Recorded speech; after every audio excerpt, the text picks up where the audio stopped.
स्वागत। आज हम एक ऐसे विषय की गहराइयों में उतर रहे हैं जिसने सदियों से इंसानों को सोचने पर मजबूर किया है। आत्मा की अमरता और पुनर्जन्म। हाँ। हमारे हाथ एक स्रोत लगा है जो एक कह सकते हैं बड़ा दावा करता है कि हम सब अमर हैं। हमारी आत्मा का सफर वो कभी खत्म नहीं होता जी। और ये सिर्फ कोई ऐसी वैसी बात नहीं है कि हम अपने बच्चों में जिंदा रहते हैं। हाँ।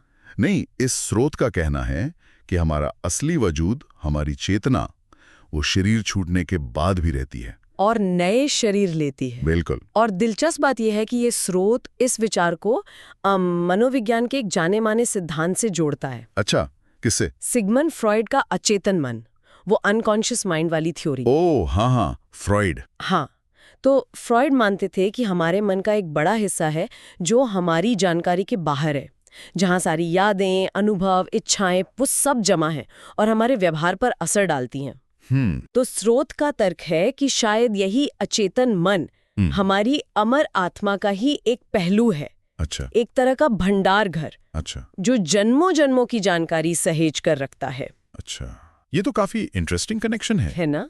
तो आज हम इसी स्रोत के पन्नों को पलटेंगे, इसके तर्कों को समझेंगे, आत्मा की अमरता, पुनर्जन्म के सबूत, मृत्यु के समय और उसके बाद क्या होता है जी। और इन सब बातों का हमारे आज के जीवन से क्या लेना देना है।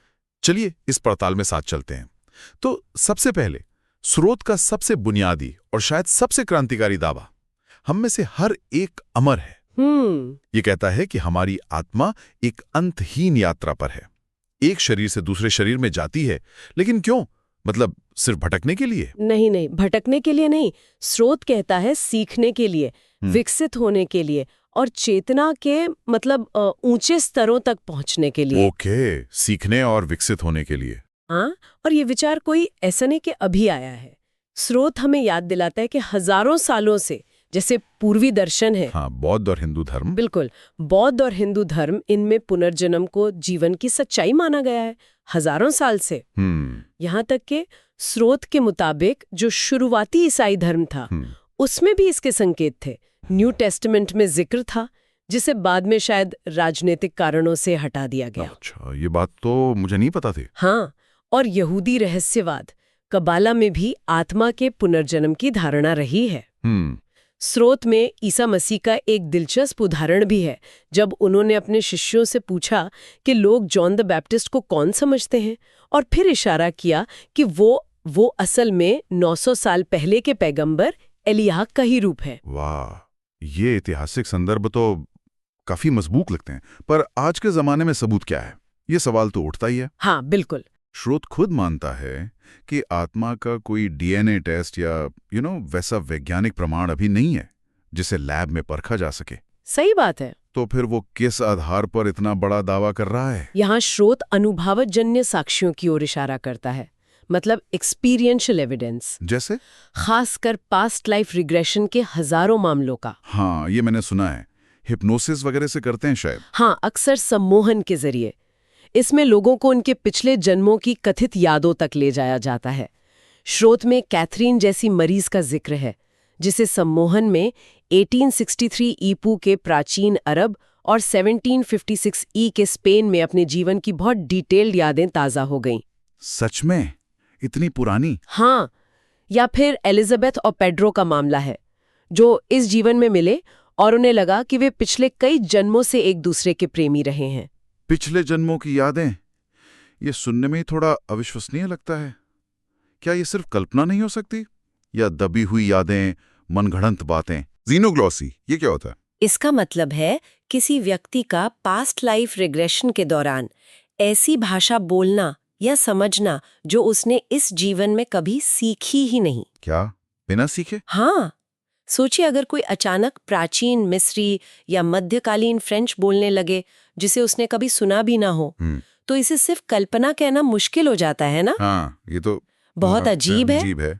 लेखक का दावा है कि उन्होंने अपने मरीजों द्वारा बताए गए कई ऐतिहासिक विवरणों, जगहों और घटनाओं की अलग से पुष्टि भी की है, जो उनके मरीज के वर्तमान ज्ञान के दायरे से बिल्कुल बाहर थे। तो इस तरह के किस्सों को स्रोत सिर्फ संयोग या झूठी याददाश्त से कहीं ज्यादा मानता है। ठीक है, मान लें एक पल के लिए कि ये अनुभव वास्तविक हैं, तो इनका महत्व क्या है? बस ये जानना कि हम पहले कौन थे? नहीं नहीं, सिर्फ इतना ही नहीं। स्रोत के अनुसार इसका एक गहरा चिकित्सीय महत्व है, हीलिंग वैल्यू है। हीलिंग कैसे? लेखक का अनुभव है कि जब लोग अपने पिछले जन्मों के ट्रॉमा या अधूरे रिश्तों को समझते हैं, उन्हें याद करते हैं, तो उनके वर्तमान जीवन के कई डर, फोबिया, दर्द और जो जटिल रिश्ते होते हैं वो सुलझने लगते हैं। अच्छा, मतलब कनेक्शन है। हाँ, गहरा कनेक्शन। कई मामलों में तो ऐसी शारीरिक या मानसिक समस्याएं भी ठीक हो जाती हैं जो पहले लाइलाज लगती थीं। कमाल है। तो आत्मा की इस यात्रा का एक मुख्य उद्देश्य है उपचार, हीलिंग और पूर्णता की ओर बढ़ना। ये जन्म जन्मांतर का सफर एक तरह से आत्मा के खुद को ठीक करने और बेहतर बनाने की प्रक्रिया है। ये उपचार वाली बात, ये बहुत दिलचस्प है। तो इसका मतलब ये सफर मृत्यु पर आकर रुकता नहीं है? नहीं, बिल्कुल नहीं। स्रोत मृत्यु के अनुभव के बारे में क्या कहता है? मृत्यु को अंत नहीं, बल्कि एक पड़ाव बताया गया है। स्रोत आउट ऑफ बॉडी एक्सपीरियंस यानी ओबीई, शरीर से बाहर निकलने के अनुभव का वर्णन करता है। ओबी, हाँ सुना है इसके बारे में। कहा गया है कि मृत्यु के क्षण में आत्मा वो शरीर से अलग होकर कुछ पल आसपास ही रहती है, जैसे तैर रही हो। वो अपने छूटे हुए शरीर को, आसपास के लोगों को, घटनाओं को देख सुन सकती है, रंगों और आवाजों को महसूस कर सकती है। और इसी सिलसिले में वो एक किस्सा है ना जो वाकई मतलब सोचने पे मजबूर कर देता है, वो अंधी मरीज वाला। हाँ, वो एक बेहद प्रभावशाली उदाहरण है जो स्रोत में दिया गया है। एक जाने माने कार्डियोलॉजिस्ट ने लेखक को अपने एक मरीज के बारे में बताया था। हाँ। वो महिला डायबिटिक थी और पिछले 5 सालों से पूरी तरह नेत्रहीन थी, बिल्कुल देख नहीं सकती थी। उन्हें कार्डियक अरेस्ट हुआ और वे कोमा में चली गईं। डॉक्टरों ने उन्हें पुनर्जीवित करने की, रिससिटेट करने की कोशिश की। जब उन्हें होश आया तो उन्होंने न सिर्फ पूरी रिससिटेशन प्रक्रिया का, डॉक्टरों की बातचीत का, इस्तेमाल हुए उपकरणों का एकदम सटीक वर्णन किया आने के बाद, जबकि वो कोमा में थी। हाँ, और एक ऐसी चीज भी बताई जो किसी को पता नहीं थी। उन्होंने बताया कि कैसे मुख्य डॉक्टर का एक खास सोने का पेन उनकी जेब से गिरकर कमरे के कोने में लुढ़क गया था, जिसे बाद में डॉक्टर ने उठाकर वापस जेब में रखा। अरे, ये सब उन्होंने तब देखा जब उनकी आंखें 5 साल से काम नहीं कर रही थीं और वे तकनीकी रूप से बेहोश थीं। ये कैसे मुमकिन है? इसका मतलब देखने वाली सिर्फ आंखें नहीं है। स्रोत यही तर्क देता है कि चेतना या आत्मा भौतिक इंद्रियों से परे भी अनुभव कर सकती है। इसी तरह स्रोत ये भी बताता है कि अक्सर मरते हुए लोग अपने पहले से गुजर चुके प्रियजनों की आत्माओं को देखते हैं जो उन्हें लेने आती हैं। अच्छा। हाँ, और ये अनुभव मृत्यु के डर को कम करता है, एक शांतिपूर्ण गुजरने में मदद करता है। और फिर नजदीकी मृत्यु अनुभव एनडीईज, उनका भी विस्तार से जिक्र है। हाँ, एनडीज, वो सुरंग और रोशनी वाली बात। बिल्कुल, वो सुरंग जैसा अनुभव, उसके अंत में तेज रोशनी दिखना, सुनहरी या नीली, और उस रोशनी की तरफ एक जबरदस्त खिंचाव महसूस होना, ये बहुत से लोगों ने बताया है। तो शरीर छोड़ने के बाद आत्मा इस सुरंग और रोशनी से गुजरकर कहाँ पहुंचती है? क्या कोई स्वर्ग या नरक जैसी जगह है? स्रोत इसे किसी भौगोलिक जगह के बजाय एक और आयाम कहता है, या चेतना का उच्च स्तर। एक और आयाम? हाँ, वहां पहुंच के आत्मा एक महत्वपूर्ण प्रक्रिया से गुजरती है जिसे जीवन समीक्षा कहा गया है, लाइफ रिव्यू। लाइफ रिव्यू मतलब अपने जीवन का हिसाब किताब? हिसाब किताब जैसा नहीं, मतलब ये किसी अदालत की तरह सजा देने वाली समीक्षा नहीं है। ये सीखने और समझने का एक बहुत गहरा अनुभव है। सीखने का अनुभव कैसे? आत्मा अपने पूरे बीते जीवन को देखती है, लेकिन एक अलग नजरिए से। वो उन सभी लोगों की खुशी, प्यार और कृतज्ञता को बहुत तीव्रता से महसूस करती है जिनकी उसने मदद की थी या जिन्हें स्नेह दिया था। अच्छा। और ठीक इसी तरह वो उन सभी लोगों के दर्द, दुख, गुस्से और निराशा को भी अपने भीतर महसूस करती है जिन्हें उसने जाने अनजाने चोट पहुंचाई थी। ओह, मतलब दूसरों का दर्द भी महसूस करती है? हाँ, और बहुत गहराई से। ये अनुभव इतना वास्तविक और तीव्र होता है कि आत्मा को समझ आता है कि उसके कामों का दूसरों पर क्या असर पड़ा। इसका उद्देश्य देखिए पश्चाताप या अपराध बोध पैदा करना नहीं है, फिर बल्कि करुणा और समझ विकसित करना है, ताकि भविष्य में बेहतर चुनाव किए जा सकें। अच्छा, ये तो बहुत अलग नजरिया है। हाँ, और इस समीक्षा के बाद क्या होता है? इसके बाद आत्मा उस परम रोशनी की ओर खींचती है जिसे कई अनुभव करने वाले ईश्वर, परम चेतना या शुद्ध प्रेम के रूप में बताते हैं। ईश्वर या प्रेम? हाँ, वहाँ अक्सर मार्गदर्शक या गुरु आत्माएं मिलती हैं जो ज्यादा विकसित और ज्ञानी होती हैं और आत्मा को उसकी आगे की यात्रा और सीखने में मदद करती हैं। Guide spirits. जी। और बहुत ही रोचक बात स्रोत ये बताता है कि उस रोशनी में विलीन होने, एकाकार होने के अनुभव के बावजूद आत्मा अपनी व्यक्तिगत पहचान और जागरूकता बनाए रखती है। हाँ, विलीन होकर भी अलग, ये कैसे? हाँ, ये थोड़ा विरोधाभासी लगता है, पर ऐसा इसलिए ताकि वो उस उच्च आयाम में भी सीखना जारी रख सके। ये एक गहरा अनुभव है, परम आनंद और शांति में घुल जाना, और साथ ही ये जानना कि अभी और सीखना बाकी है, धरती पर लौटने के लिए भी और उस पार भी। ये सब सुनकर लगता है कि भाई जीवन का उद्देश्य सिर्फ खाना पीना सोना और मर जाना तो बिल्कुल नहीं है। बिल्कुल नहीं। स्रोत जीवन के उद्देश्य के बारे में क्या कहता? और क्या हमारे पास अपनी जिंदगी चुनने का अधिकार है? हाँ, बिल्कुल। स्रोत का एक अहम संदेश ये है कि हम जो खुद को यहाँ धरती पर अलग अलग देखते हैं ना, अलग नाम, अलग शरीर, अलग पहचान, हाँ, ये एक तरह का भ्रम है, इल्यूजन। इस भौतिक दुनिया का एक जरूरी हिस्सा है, लेकिन है भ्रम। चेतना के उच्च स्तर पर सभी आत्माएं आपस में जुड़ी हुई हैं, हम सब एक ही महासागर की लहरें हैं। सब जुड़े हुए हैं, हम सब एक हैं। हाँ, और स्रोत ये भी इशारा करता है कि चूंकि उन उच्च आयामों में समय वो लीनियर नहीं है जैसा हम अनुभव करते हैं, एक रेखा में नहीं चलता। हाँ, तो हो सकता है कि हमारे सारे जीवन, अतीत, वर्तमान और भविष्य एक साथ ही घटित हो रहे हों। क्या एक साथ? ये तो दिमाग घुमा देने वाली बात है ना? मुश्किल है कल्पना करना। हाँ, खैर वापस आते हैं चुनाव पर। क्या हम वाकई अपनी जिंदगी चुनते हैं? अपने माँ बाप, अपनी मुश्किलें? स्रोत का मानना है हाँ। सच में? हाँ, आत्मा अपने अगले जन्म के लिए माता-पिता, भौगोलिक स्थिति और जीवन की मुख्य परिस्थितियों का चुनाव करती है। लेकिन क्यों? ये चुनाव सीखने और विकास के अवसरों को ध्यान में रखकर किया जाता है, उन पाठों को सीखने के लिए जो आत्मा के लिए जरूरी हैं, या उन कर्मों का संतुलन बनाने के लिए जो पिछले जन्मों से चले आ रहे हैं। कर्मों का संतुलन? जी, लेखक खुद अपना उदाहरण देते हैं। वे बताते हैं कि उन्होंने अपने माता पिता को क्यों चुना होगा। उनके पिता शिक्षा को बहुत महत्व देते थे, चाहते थे कि वे डॉक्टर बने, जबकि उनकी माँ बेहद स्नेही और गैर आलोचनात्मक थी। तो इन परिस्थितियों ने उन्हें मनोचिकित्सक बनने और बाद में इस तरह के थोड़े विवादास्पद काम को दुनिया के सामने लाने के लिए जरूरी आजादी और भावनात्मक समर्थन दिया। अच्छा, ये तो एक सकारात्मक उदाहरण हुआ। लेकिन फिर उन लोगों का क्या जो बहुत क्रूर या नकारात्मक जीवन जीते हैं, जैसे सद्दाम हुसैन या उसामा बिन लादेन का जिक्र था, क्या उन्होंने भी अपना जीवन चुना था और क्यों? ये एक मुश्किल सवाल है और स्रोत इसे संबोधित करता है। क्या कहता है स्रोत?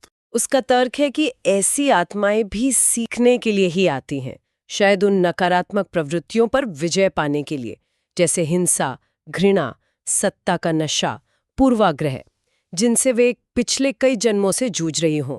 अच्छा, मतलब ये भी एक लेसन था उनके लिए? एक तरह से, हाँ। धरती को एक स्कूल या परीक्षा हॉल की तरह देखा गया है। ये आत्माएं शायद एक कठिन परीक्षा देने आई थीं, जिसमें वे बुरी तरह असफल रहीं। स्रोत के अनुसार उन्हें अपने कर्मों का फल भोगने और सबक सीखने के लिए फिर से वापस आना होगा, बार बार, जब तक कि वे इन नकारात्मक पैटर्न को तोड़कर आगे बढ़ने लायक न हो जाए। ये कोई सजा नहीं है, बल्कि सीखने की एक लंबी और शायद दर्दनाक प्रक्रिया हो सकती है। और कोई गरीबी में या बीमारी में या मुश्किल हालात में जन्म लेना क्यों चुनेगा? इसका क्या तर्क है? स्रोत यहाँ बौद्ध भिक्षुओं के नजरिए का हवाला देता है, जो जीवन को एक नाटक की तरह देखते हैं। नाटक, हाँ। आज कोई राजा है, कल भिखारी बन सकता है, पर असल में वो एक ही कलाकार है जो अलग अलग भूमिकाएं निभा रहा है। आत्मा के विकास के लिए हर तरह का अनुभव जरूरी माना गया है। अमीर गरीब, स्त्री पुरुष, स्वस्थ बीमार, शक्तिशाली कमजोर, हर तरह का अनुभव। जी, जब हम हर तरह की परिस्थिति का अनुभव करते हैं तभी सच्ची समझ और करुणा विकसित होती है। अगर एक जीवन में हम अमीर हैं और दूसरे को गरीबी में देखते हैं तो शायद हम उसकी मदद करने के लिए प्रेरित हों, क्योंकि गहरे स्तर पर हम जानते हैं कि ये भूमिका हम भी निभा चुके हैं या निभा सकते हैं। ये सहानुभूति हमें स्वार्थ से ऊपर उठने में मदद करती है। तो क्या सब कुछ पहले से तय है? डेस्टिनी, भाग्य, या हमारी अपनी मर्जी, फ्री विल भी चलती है? स्रोत कहता है कि दोनों का मिश्रण है। दोनों का? कैसे? भाग्य या कर्म वो हमें कुछ खास लोगों या परिस्थितियों तक ला सकते हैं, जैसे लेखक का अपनी पत्नी से मिलना, जो कई संयोगों का नतीजा था।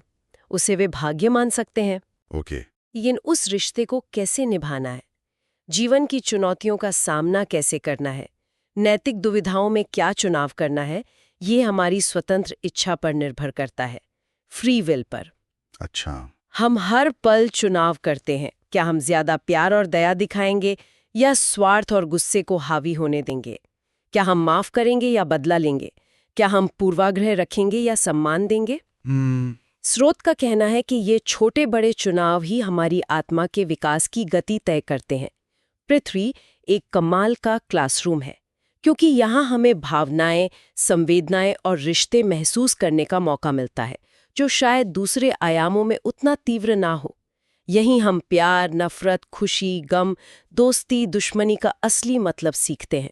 तो इन सारी बातों का निचोड़ क्या निकलता है? मतलब अगर ये सब सच है तो हमें क्या करना चाहिए अब?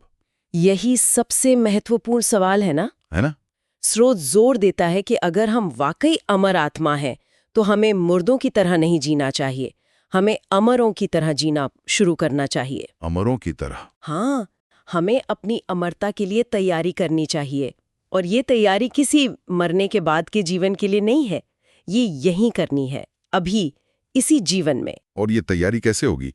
कोई खास पूजा पाठ या कोई कर्मकांड? नहीं, स्रोत का तरीका बहुत व्यवहारिक है, बहुत प्रैक्टिकल।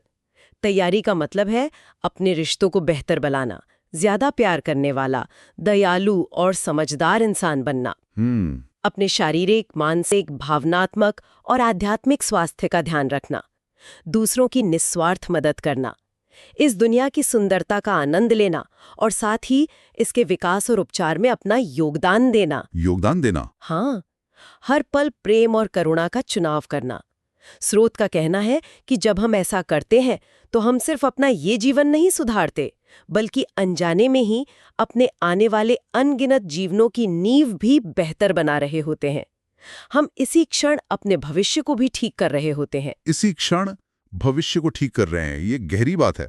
इसमें वो भविष्य दर्शन या प्रोग्रेशन थेरेपी का भी जिक्र था? हाँ, बिल्कुल। ये पास्ट लाइफ रिग्रेशन का उल्टा है। उल्टा कैसे? इसमें लोगों को उनके वर्तमान चुनाव और कर्मों के आधार पर उनके संभावित भविष्य के जीवनों की झलक दिखाई जाती है। भविष्य के जीवन की झलक? हाँ, स्रोत के अनुसार ये देखने से कि उनके आज के नकारात्मक पैटर्न भविष्य में क्या मुश्किलें पैदा कर सकते हैं या सकारात्मक कदम कैसे बेहतर भविष्य बना सकते हैं, लोगों को वर्तमान में बदलाव लाने की जबरदस्त प्रेरणा मिलती है।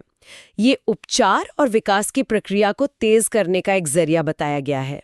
इंटरेस्टिंग।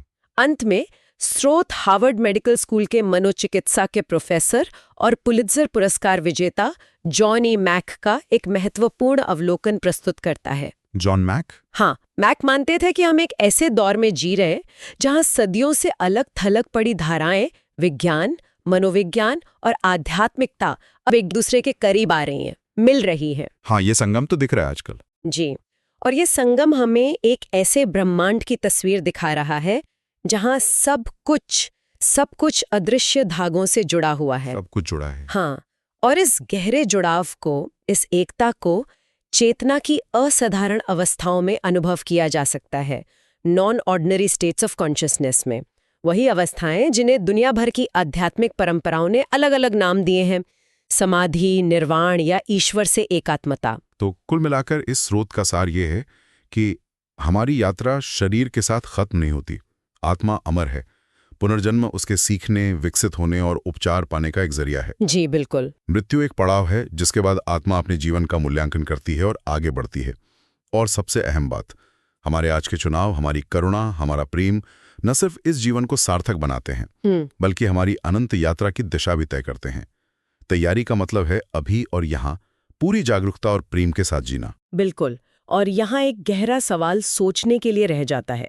अगर, जैसा कि स्रोत इशारा करता है, हमारी आत्माएं वास्तव में कालातीत हैं, टाइमलेस हैं, समय के बंधन से परे हैं, और शायद हमारे कई जीवन एक साथ ही घटित हो रहे हों, तो समय के आर पार इस गहरे अंतर संबंध को महसूस करना हमारे आज के नजरिए को कैसे बदल सकता है?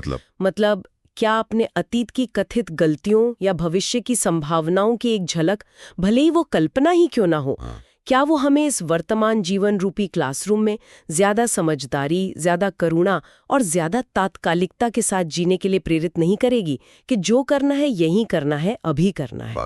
एक विचार जो हमें अपने जीवन को शायद एक बिल्कुल नई रोशनी में देखने पर मजबूर कर सकता है। सोचने वाली बात है। आज के लिए इतना ही।